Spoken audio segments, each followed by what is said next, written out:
Почитувани гледачи, ова е новото издание на ТВ Ординација. Оваа ТВ Ординација посветуваме на актуелна тема од областта на здравството, односно грипот кој што владее во моментот во земјава. Регистрирани случаи минатата недела на ниво на Македонија се 30.000 од различни типови, од типот А и од типот Б.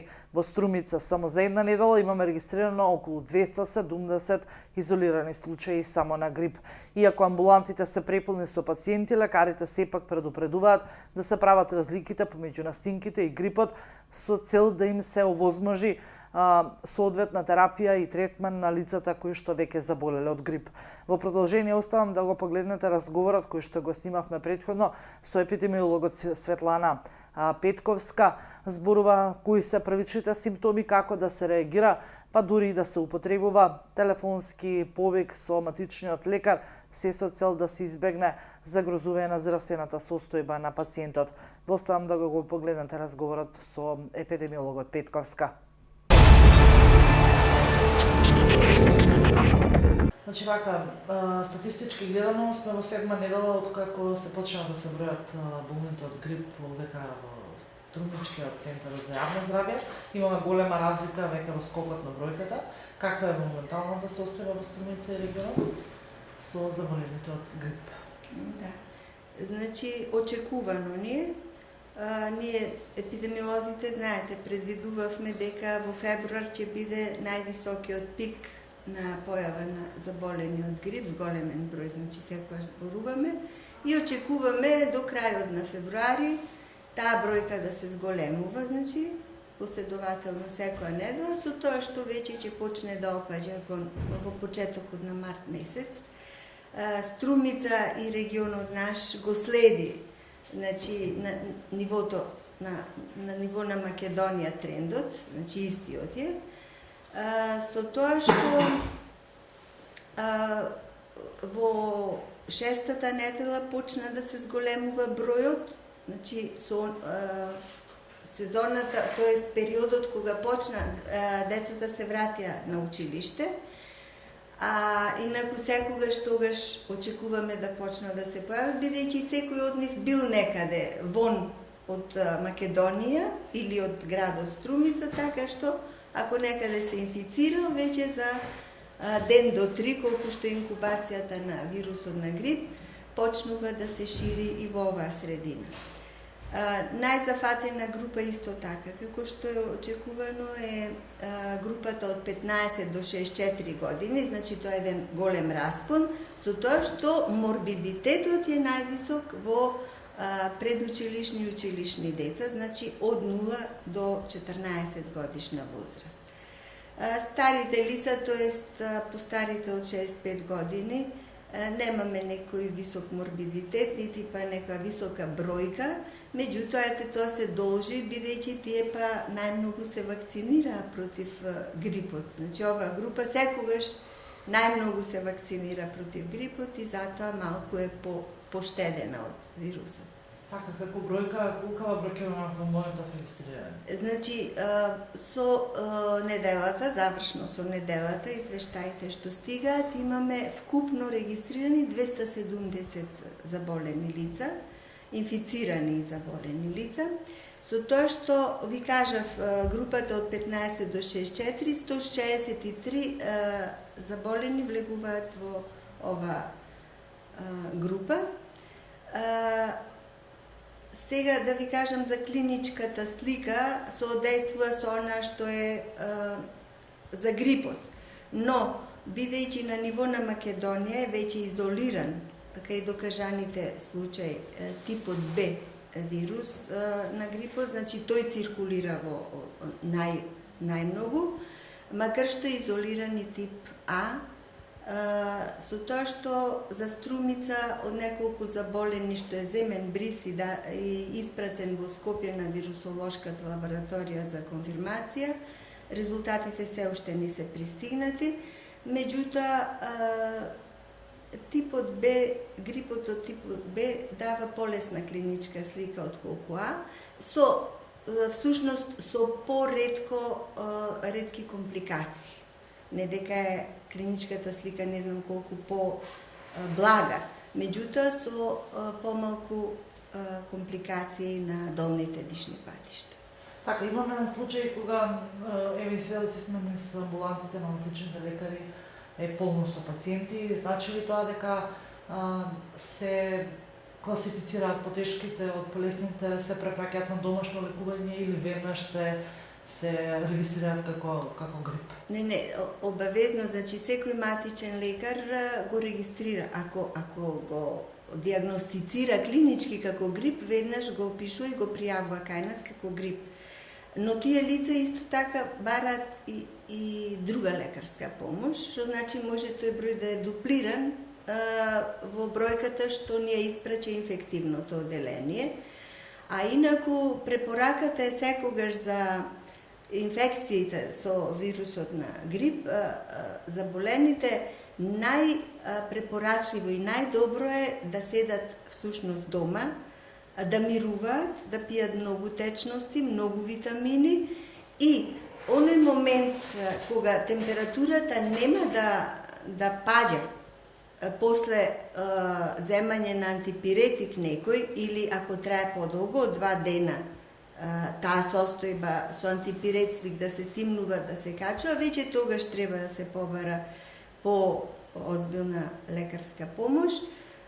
Инаку многу често знаат да се направат и грешка во кај самите пациенти, зборувам, со настинката и со грипот, затоа што симптомите се слични, но овие од грипот се нели можат да дадат по компликации понатаму, додека настинката не, и треба малку да се диференцира.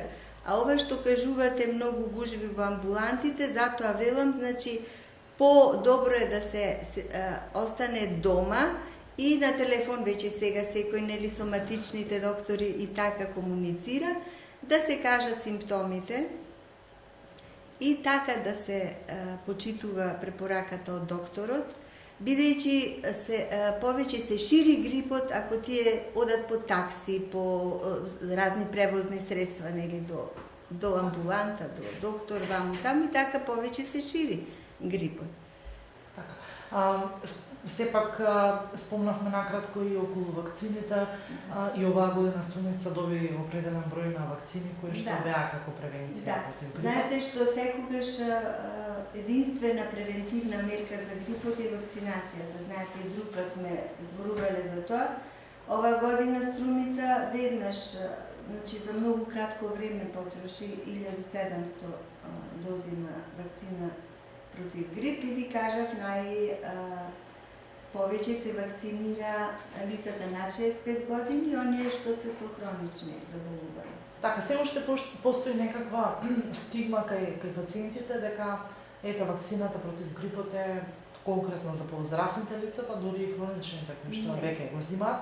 Ретко кој од родителите знае да дојде и да го вакцинира детето. Па знаете зошто? Преовладува тој број зголемен на повозрастни. Да, затоа што всушност и такви се и препораките да се вакцинираат оние лица кои што веќе имаат некоја хронично заболување, баш заради овие компликации што може да ги направи вирусот на грип.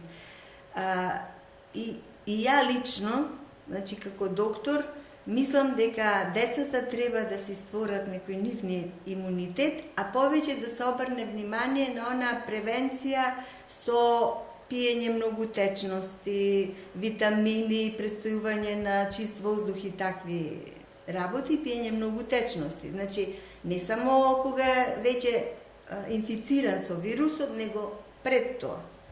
Значи, најубаво е тој имунитет ако е здраво детето нормално. Иначе се вакцинираат и дечиња, значи помала возраст кои имаат некое друго хронично заболување. Така, вие како служба колку се и докада се вашите ингеренции? Еве, почна второто полугодие до учебната година, препорака до училиштата, доколку сепак постои грип кај децата да не смеат да посетуваат училишна. Значи, тоа е сепак конечна одлука на Министерството за образование, А ние до училиштата имаме пратено уште во почеток на сезоната, кога, значи во декември зборувам, затоа што вирусот на грип може да ви се појави уште од ноември па до април.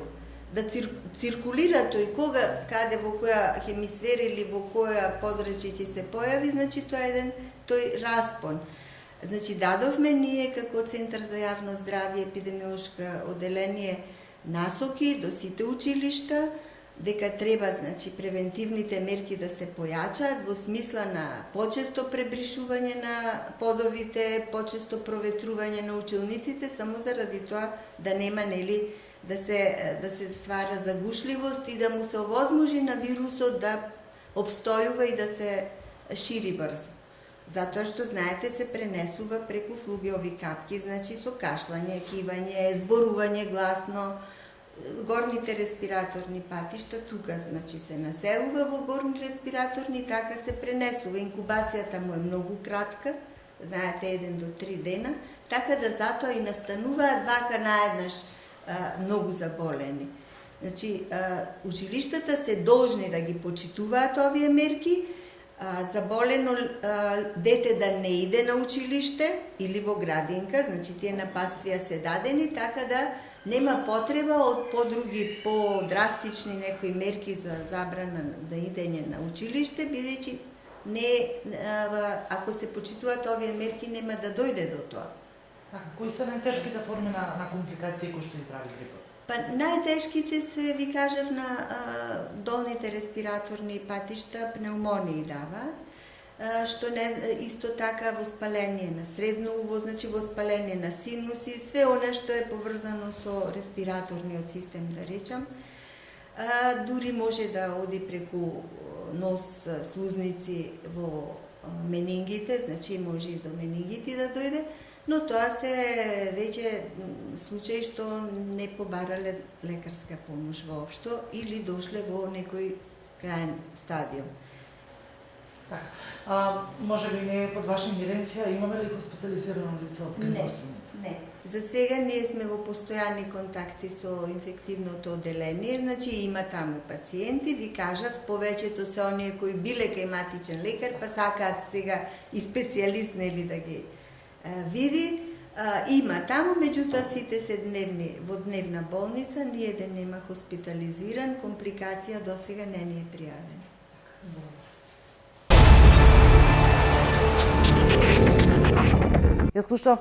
Го слушавте разговорот со епидемиологот Петковска, во која што објаснува дека состојбата ќе се влошува до крајот на месец февруари, но епидемија веќе имаме во Бугарија, имаме смртни случаи во Хрватска, с големен број на заболени во Србија. Во продолжение предлагам да го погледнеме прилогот кој што го направивме, вклучувајќи ја и новата вест која што веле дека во Македонија веќе има починато 2-годишно дете на клиниката на детска клиника. Ова е крајот на денешното издание на ТВ Ординација. Ве оставам во добро здравје, се гледаме наредната ординација. До гледање.